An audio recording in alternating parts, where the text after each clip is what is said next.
The most common agent, like multi-agent setup that I see today is I'll have one agent that I control doing the implementation of a particular feature or fixing a bug or something like that.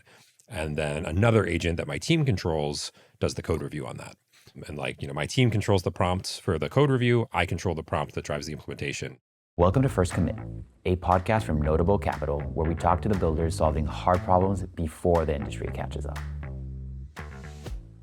So today we have Robert Brennan, who is the CEO and co-founder of OpenHands, which is an open source research project that become one of the most starred AI coding agent repos on GitHub. Welcome, Robert. Thanks for having me. Awesome. Excited to hop in. So most people who have become technical over their life has like a specific moment or something that revealed kind of how they thought about coding or what it meant to write code. I'm just curious, what did that feel like, or how does that matter to you? I would say, when I took my first programming class in college, I wasn't yet sure if I wanted to be a software engineer, but I wanted to dip my toes in the water. I had some friends that were CS majors. I was originally a math major and thought that that's what I wanted to do, but did a class in Java. And for the final project, we kind of get to pick whatever we wanted to do. And I built a graphing calculator from scratch in Java. And it really felt like I had superpowers. Like I could suddenly make this computer do whatever I wanted it to do. I could make it display what I wanted it to. I knew, I was still very much a baby programmer. I didn't really know what I was doing. My code was a mess, but I really felt this feeling of having magic powers that I could do whatever I wanted with the computer. And that was a very big unlock for me. It was just that feeling of power. And I would say over the course of, the next 15 years of my career, that became much more mundane and it became very rote and it became less fun, less magical. It became a job, right? But what's really fun is that over the last year or two, as AI coding has emerged again, I feel that feeling again of having magic powers, of being able to just create things out of the blue. And it's really reinvigorated my love for programming. Do you think you would have had that initial unlock having the tools we had now, 10 years ago, just given that things are so easy now and sometimes it's less thinking and more doing? Yeah, I think there's still a lot of creativity and problem solving involved. It's happening at another level of abstraction, but while I can prompt an AI to get me a static website that looks pretty good really quickly, it's still pretty tricky to build a good user experience. There's a lot of turning the loop with the AI and iterating and moving forward to something that, looks nice, works well for the user, that's technically feasible. I think even though we've added a lot of, jet fuel to the thing here, and we can go a lot faster and do a lot more with fewer people, there's still a lot of creativity and critical thinking involved in creating software. I still certainly get that same boost. And I imagine folks that are just coming up and just starting to get into software also feel that same creative boost. Yeah, for sure. And I feel like you've brought that experience and intuitive UI into OpenDevin, OpenHands. It would be great to just touch on how you thought about building this initial project, which is now a company, and what that process was like. It's been a really tricky problem because it is such a new technology. I would say we're still experimenting with patterns for human agent interaction. I think one of the biggest deciding points for us as a company was early on as Cursor started to blow up. We were like, hey, should we actually ditch what we're doing right now and start building an IDE? Because IDEs are all over the place right now.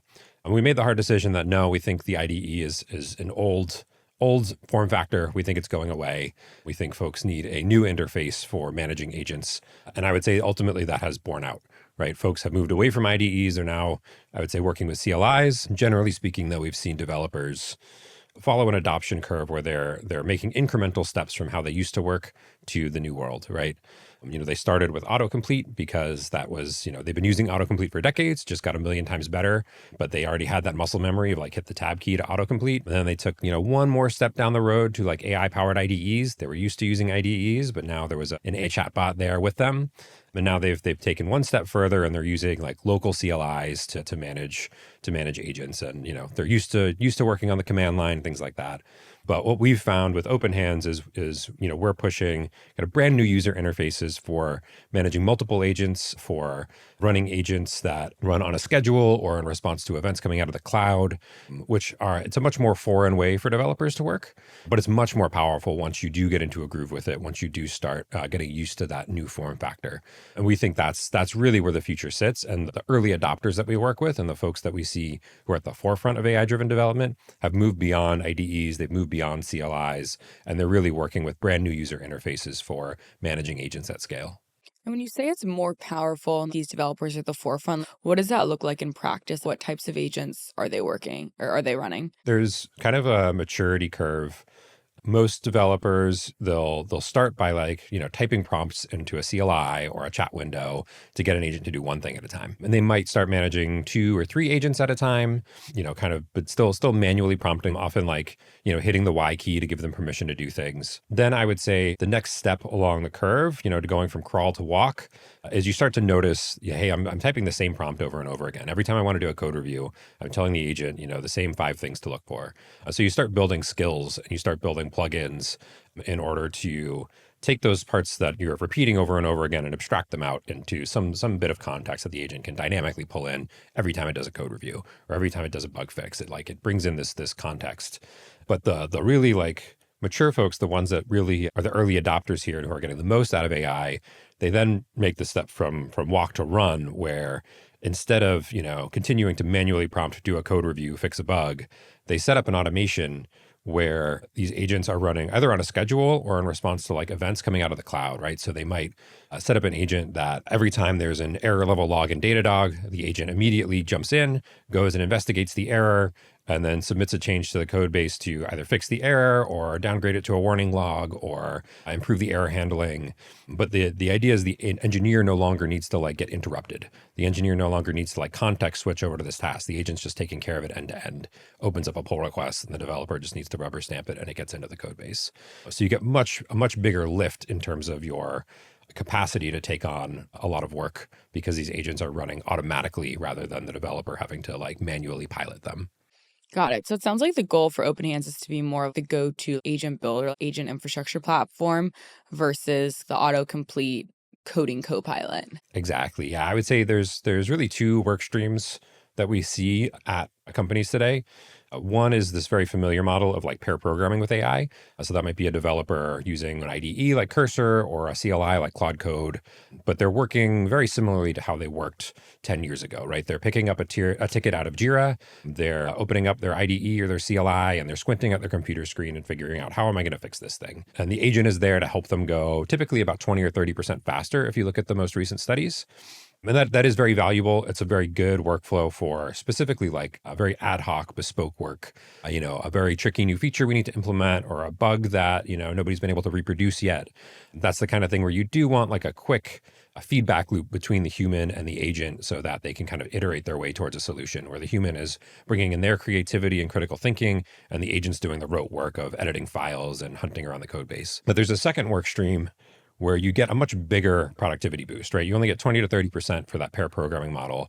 But when you're able to run agents automatically, typically for much more repeatable, automatable tasks, you can get, literally a 10x productivity boost because you're no longer grabbing an engineer's attention and having them focus on this task. So things like managing dependencies, things like cutting release notes, things like doing code reviews, things like, responding to errors coming out of Datadog, doing immediate incident response, ticket triage. There are a whole bunch of tasks that are just rote parts of the developer's time that they can very easily offload to agents, right? All the toil that goes into software engineering, all that keep the lights on type work that goes into making a code base healthy. Those are great tasks for agents to take on end to end so that the developer is freed up to do the more creative, more critical thinking parts of their job. Yeah. For sure. And I feel like in that second bucket, you have companies that are focused on specific parts of the development process, whether it's incident management, whether it's PRs, code review, et cetera. You have the no-code agent builders, maybe the more technical agent builder platforms. Then you have all the labs that are also offering products here. But I think something that makes OpenHands unique is that you're an open source product. So one, maybe what was the wedge into this market of being the all-encompassing platform, and then 2, going the open source route? So I've been in commercial open source for over a decade now, and it's kind of in my blood. I love building in the open. I love engaging a large community. Also from the commercial side, it is nice to just it gives you a lot of distribution, it gives you a lot of mind share, and companies tend to trust it more, right? Especially for things like, mission critical infrastructure. I think companies have been burned enough times building their infrastructure around something that's closed source that they don't control. And then, the vendor in question ends up jacking up prices, or they go out of business, or something else happens and they're kind of left in the lurch. So I think a lot of companies we've spoken with, especially some of the large banks that we've been working with, they've explicitly said they would not build around a closed source solution here. They are only interested in open source because they understand this is going to become the backbone of the developer experience at their organization. They need to know that they own this in the long term. They're willing to purchase, extra commercial features that we can provide on top of it, but they need to know that the code that they're writing against OpenHands today is going to stay with them in the long term, whether or not they continue to engage in a relationship with us. Got it. Because a lot of open source companies, projects are like bottoms up adoption, and you really need to evangelize the developer community. Is that something that you're focused in, or are you more focused on this top down enterprise sale? It tends to be a combination of both. Typically, the way we go to market is that we do have a very large open source community. We have a lot of folks who are, downloading OpenHands, who are looking at our documentation, who are using our SDK to build custom agents. And some of those folks will sign up for a cloud service. Some of them, we can see them inside of our docs, by IP address. We can see, okay, we've got 12 folks from Brex who are all looking at our documentation. Let's go talk to Brex. And so once we have a bunch of engineers within an organization that are clearly engaged with us in some way, they're starring our GitHub repo, they're opening issues, they're talking to us in Slack. Once we hit a certain threshold of that, that's when we'll start to reach out, do that more top-down motion and say, hey, you've got a bunch of ICs who are playing with this thing.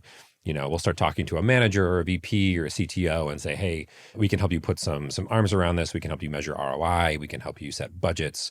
We can help you, build a more scalable infrastructure rather than having a bunch of engineers running this thing on their laptops. That makes sense. And I feel like a question I get a lot in my seat is basically how to build a developer community, how to hire a DevRel. Was there anything you tried that didn't work or anything that was really a sticking point for the company? It's a really tricky thing. I think developers are, fairly allergic to marketing. They're a hard group to sell to, a hard group to make happy all the time. I think the biggest thing is just providing value with the product and in the open source. I think one of the easiest ways to kill an open source project, kill an open source community is to be aggressive about what you're holding back. And we've tried to have a really clearly articulated line between what goes into the open source and what goes into the closed source in order to really help our community have a mental model for what they should expect, right? The line that we take is that basically we want to make agentic technology available to every engineer in the world, right? We want to democratize access to agents. So all of our research team does, for instance, it goes into the open source and that becomes available to everyone. But it's really only good for, an individual developer or maybe a small team running on their laptops, right? The second you want to scale into the cloud and start, getting many developers collaborating together in the same instance of OpenHands. The second you want to start connecting into commercial tools like Jira and Bitbucket and GitLab and GitHub, then you need to start buying the commercial stuff. It's a pretty clear, okay, once you've got a team with the budget, it makes sense for you to start buying the commercial stuff. But if you are a hobbyist, there's really not a lot in the commercial product that you would get value from. Right. So it sounds like the goal isn't necessarily to monetize from the hobbyists or the individual developers. Exactly. We're looking for money from, typically organizations with hundreds or thousands of engineers. If you're smaller than that, you fit very cleanly into the open source or a free tier of our cloud stuff, that kind of bucket. Got it. And as the models get better, how do you see the OpenHands platform evolving or transforming? I assume this is mostly tailwinds for you all. It's really exciting because the models are getting better very quickly. I think Opus in particular has shifted the bar in terms of what's possible with agents. I think GPT-5.4 and GPT-5.5 also, we're a close follow there. I think that the end state is, often what I'm hearing folks call the dark factory, right? Where, you essentially have agents doing the entire loop of software development where they're writing code, they're doing the QA and quality control over that code, doing code review, et cetera. They're merging it. They're shipping to production. They're watching the production logs. They're watching production traffic, making sure it's behaving appropriately, and then maybe making additional changes and tuning based on what they see in prod. And then you've basically got humans inputting into that dark factory. One, from the product side, I think you're always going to need humans with vision for what it is that we want to build and talking to users and people who have empathy for the end user and a sense for what is the vision of this company? What is the vision of this product? Who are inputting into that dark factory and saying, okay, agents, go and build this thing, go and make this new feature. I think you're also going to need human beings who are kind of systems experts who can look at this very chaotic mess of agents and help to tune it for cost, speed, efficiency, accuracy. I think there's always going to be a need for folks to kind of like manage that chaotic system. Sometimes you'll hear people say, it can just be agents talking to the users and agents doing the tuning of other agents. I don't really see that being a real end state. I think there's always going to be people involved, but they're going to sit at a higher level of abstraction. But I would say our goal with OpenHands, as the models improve and as this technology gets better and better, and as the human agent interfaces improve, is to offload as much of the toil of software development into the agents and really let the human beings focus on those like creative and highly technical problems that are involved in like building great software. And when selling to enterprises that aren't as convinced yet, what is typically the convincing factor? How do you think about sales, especially when you don't have a sales background? We've actually started dividing, since we brought on a CRO at the end of last year, which has been really helpful. We were doing just all founder-led sales out of that, and there were some learnings involved in that. Sure. We had some very long-running POCs. We had one POC going that was literally like a year long. Like, this of is never us ending. working with them, and then within 6 weeks of the CRO landing, they closed the deal, and like it's mid six-figure deal, and like, but it was awesome. He's done a very good job of putting some discipline in place of like, this is how we run a POC. We're going to put some clear success criteria in place. It's not going to be more than 2 months, and so that's been really, really helpful. And typically, what we do is we define a clear use case for our technology. That might be code review, it might be dependency management, it might be resolving security vulnerabilities, but it's generally a use case that we've already vetted out and we've done successfully with other companies. Those three are like, very, very typical menu options for us when running the POC. And then we'll just demonstrate to them like, hey, we can do this for one repo. We'll show clear value. We'll get the buy-in from the engineers. We get the technical win. And then we say, okay, now let's scale it up. Let's take that same use case and apply it across your entire fleet of repos, across your entire engineering org. And then let's scale along the other dimension and add more use cases to the mix. I would say that kind of like land and expand, like show value with one use case and one team, and then expand from there is a big piece. And when you're going after that one use case, let's take code review. There's a ton of code review products out there. And so it's like, how do you win in one vertical is a horizontal platform? I think this is still a really big open question for the industry, is to what degree do you end up with horizontal solutions or vertical solutions, right? I think there is value in, for instance, we've said, hey, we're laser focused on code. We're not doing general agents, things like that. And we think that has borne out really well for us, that we know exactly who we're selling to. We're selling to software engineers. We're not getting distracted by all this like back automation type stuff that is also possible with agents. Then there's companies that have gone, even more vertical and said, hey, we just do code review. And, I would argue that is too narrow, that a lot of the same setup you're doing to get a code review agent to understand your code base and work really well is the exact same setup you need to do to get an implementation agent working really well, to get a QA agent working really well, to get, a production ops agent working really well. To some degree, you don't want to invest too much into a narrow solution, especially a proprietary solution, where you're then going to have to go and repeat a bunch of that work in a slightly different format for a different, narrow vertical solution. It's very clear that code kind of like fits into one vertically oriented bucket. And I'm increasingly seeing companies recognize that, and rather than going with a vertical code, like code review solution in particular, they're like building agents that are more generic, that use open standards to do code review so that they can then take that same work and apply it to implementation, apply it to QA. I feel like we're also seeing companies move into the token path across every industry right now. The closer you are to the token path, hopefully the easier it is to monetize and establish some sort of pricing model. Yeah. You guys have obviously been in the token path, just given what you're building. Have you had to adjust your pricing model for a token maxing society? Yeah. Or are you just able to continue on the initial pricing wave you have? We've actually taken the stance that we don't price per token. We tend to ship OpenHands on-prem. So folks will host us in their own cloud, their private cloud, or in their data center, and they bring their own model. Right? They can bring Anthropic, they can use Anthropic through Bedrock, they can, bring an open source model like Kimi or Nemotron, something like that. They can basically, they take care of the LLM themselves, and then we're just charging typical licensing fees for our software. That's a little bit of a double-edged sword. I think you see some companies reporting like these eye-popping revenue numbers, and like we do get a little bit of FOMO seeing those numbers, but then you look at their margins and it's like they're running at negative gross margin. And it's like, that's not the kind of revenue that I want. It might look nice on paper or to an investor saying, hey, you jumped from, 1 million to 100 million in a year, but like you're losing money on every token. That's not a healthy business in my book, right? So we've made the choice of really focusing on more software licensing revenue rather than margin token revenue. Are you spinning up RL environments for these different use cases and then running that back through the model, or are you not at that point yet because you're able to do everything with the current setup? Our research team is doing a bit of that. We're experimenting with it. I think especially around, we're really interested in skills.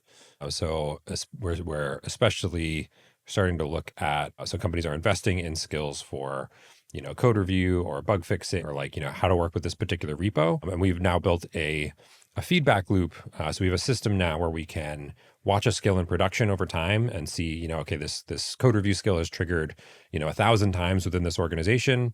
We can see, here are the times where it did the right thing and its comments got merged. Here are the times where it did the wrong thing and its comments got ignored. And then we can, feed that back through the system to improve the skill over time. And so we're building that pipeline essentially where we can iteratively improve skills and iteratively improve an underlying open source model as well in order to, make the agent better and better at those particular tasks, those narrow tasks. What do you think happens to the open source market? Because right now we don't necessarily have the go-to open source model that folks are using. The benchmarks alone show that the Chinese models are proliferating and ahead. Do you think that continues to be the case, or do you think a company like Reflection or NVIDIA really starts to pick up the pace in the US and then we shift towards this model and maybe more away from closed source models?